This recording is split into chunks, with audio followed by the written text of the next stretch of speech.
నమస్తే, welcome to Andhraprabha. నేను Tejaswi.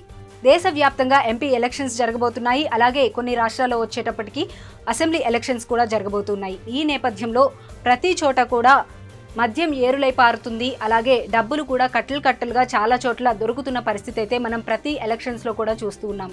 Elections వచ్చేటప్పటికి ప్రతి నాయకుడు కూడా ఎవరికి వారు మేమే గెలవాలి అనే ఉద్దేశంతో డబ్బులనైతే ఏ రకంగా తరలించాలి, ప్రతి గ్రామానికి డబ్బుల కట్టలు అనేవి ఎన్ని రకాలుగా ఎన్ని వేసి ఉన్నాయనేది చాలా రకాలుగా చూసుకుంటూ ఉంటారు. అయితే మొత్తానికి వచ్చేటప్పటికి దీనివల్ల సామాన్య ప్రజలు కూడా చాలా ఇబ్బందులు పడుతున్న పరిస్థితి అయితే నెలకొంటుంది. ముఖ్యంగా వచ్చేటప్పటికి హైదరాబాద్లో ఎంపీ ఎలక్షన్స్ నేపథ్యంలో ప్రస్తుతం అయితే ఎలక్షన్స్కి సంబంధించి కోడ్ వచ్చిన దగ్గర నుండి కూడా ప్రతి వెహికల్ని చాలా సీరియస్గా పోలీసులు అయితే చెక్ చేస్తూ ఉన్నారు.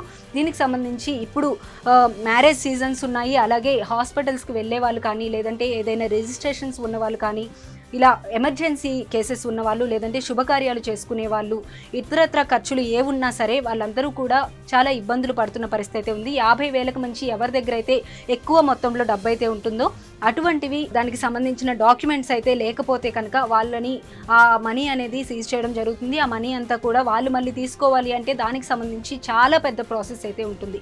దీనికి సంబంధించి ఎప్పుడు ఎలక్షన్స్ జరిగినా సరే సామాన్య ప్రజలైతే ఇబ్బంది పడుతున్న పరిస్థితులు అయితే తప్పకుండా నెలకొంటూనే ఉన్నాయి.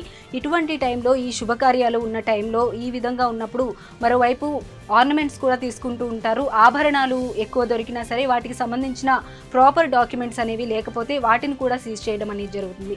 అయితే ఒకవేళ వీటిని ఈ విధంగా తీసుకున్నప్పటికీ కూడా అది తీసుకోవడానికి చాలా పెద్ద ప్రాసెస్ మళ్ళీ ఉంటుంది. అలాగే కొన్ని సందర్భాల్లో అధికారులు అయితే మాకు ఎటువంటి దీనికి సంబంధించి అధికారిక నోటిఫికేషన్స్ లేవు అని చెప్పి చేతులెత్తేస్తున్న పరిస్థితులు కూడా నెలకొంటూ ఉన్నాయి.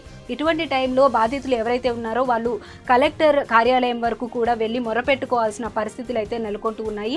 ప్రస్తుతానికి వచ్చేటప్పటికి హైదరాబాద్లో మాత్రం, హైదరాబాద్ అలాగే చుట్టుపక్కల మండలాల్లో కావచ్చు, ఈ పరిధి అన్నింటిలో కూడా ప్రతి చెక్ పోస్టులు, చాలా చెక్ పోస్టులు అనేవి పోలీసులు ఏర్పాటు చేయడం జరిగింది. చాలా సీరియస్గా అన్ని వెహికల్స్ని కూడా, కేవలం కార్స్ మాత్రమే కాదు, ఫ్యామిలీస్ వెళ్తున్న కార్స్ అయినా కావచ్చు, లేదంటే నార్మల్గా ప్రతి కార్ని కూడా చెక్ చేస్తున్నారు. కార్స్ మాత్రమే కాకుండా ఇంకా డిఫరెంట్ వెహికల్స్ అన్నిటిని కూడా వేటి మీద అనుమానం వస్తే వాటిని ప్రతి ఒక్క వెహికల్ని కూడా చాలా సీరియస్గా పగడ్బందీగా చూస్తున్న సిచ్యువేషన్ అయితే ఉంది. 50,000కు మించి ఎవరి దగ్గర ఎక్కువ అమౌంట్ ఉన్నా సరే వాటిని మాత్రం తీసేసుకుంటున్న సిచ్యువేషన్ అయితే ఉంది. మళ్ళీ తర్వాత ఇవన్నీ వెనక్కి తీసుకోవాలంటే మాత్రం చాలా పెద్ద ప్రాసెస్ అయితే ఉంటుందన్నమాట. ఎలక్షన్ కోడ్ మొత్తం కంప్లీట్ అయ్యే వరకు ఈ ప్రాసెస్ మాత్రం ఇలానే జరుగుతుంది అని చెప్పి తెలుస్తోంది. మొత్తానికి ఎలక్షన్ మనకు మే 13న ఎలక్షన్స్ ఉన్నప్పటికీ కూడా మే 13 తర్వాత రిజల్ట్ రావడం జూన్ 4న కాబట్టి జూన్ 6 వరకు ఎలక్షన్ కోడ్ అనేది ఉంటుంది అని చెప్తున్నారు. సో ఇప్పటి నుండి జూన్ 4 అంటే దాదాపు 80 రోజుల వరకు ఈ ఎలక్షన్ కోడ్ అనేది ఇలానే రన్ అవుతుంది. సో ఈ 80 రోజుల వరకు ఇలా ఎక్కువ మొత్తంలో డబ్బు తీసుకువెళ్ళే వాళ్ళు, అలాగే ఏదైనా ఆర్నమెంట్స్ తీసుకుని వెళ్ళే వాళ్ళు మాత్రం తప్పకుండా జాగ్రత్తగా ఉండి ఎన్ని వేసి చూసుకోవాలనేది వాళ్ళు చాలా ఆలోచించుకోవాల్సిన సిచ్యువేషన్ అయితే నెలకొంటుంది. ఇటు శుభకార్యాలు కావచ్చు, మరోవైపు ఎమర్జెన్సీ థింగ్స్ కావచ్చు, హాస్పిటల్స్కి సంబంధించి కావచ్చు, లేదంటే వ్యాపారాలు చేసుకునే వాళ్ళు కావచ్చు, ఇలా అందరూ కూడా చాలా కేర్ఫుల్గా హ్యాండిల్ చేసుకోవాల్సిన సిచ్యువేషన్ ఉంది. ముఖ్యంగా వచ్చేటప్పటికి వ్యాపారాలు చేసుకునే వాళ్ళు వాళ్ళ అమౌంట్ అనేది తీసుకెళ్లేటప్పుడు దానికి సంబంధించి లెక్కలు చెప్పాలి అంటే, ప్రతి చిన్నదానికి కూడా లెక్క చెప్పాలి అంటే అవన్నీ కూడా జమ చేసి చెప్పడం చాలా కష్టమని చెప్పి కూడా ఇంతకుముందు జరిగిన సిచ్యువేషన్స్లో అయితే మొరపెట్టుకోవడం కూడా జరిగింది.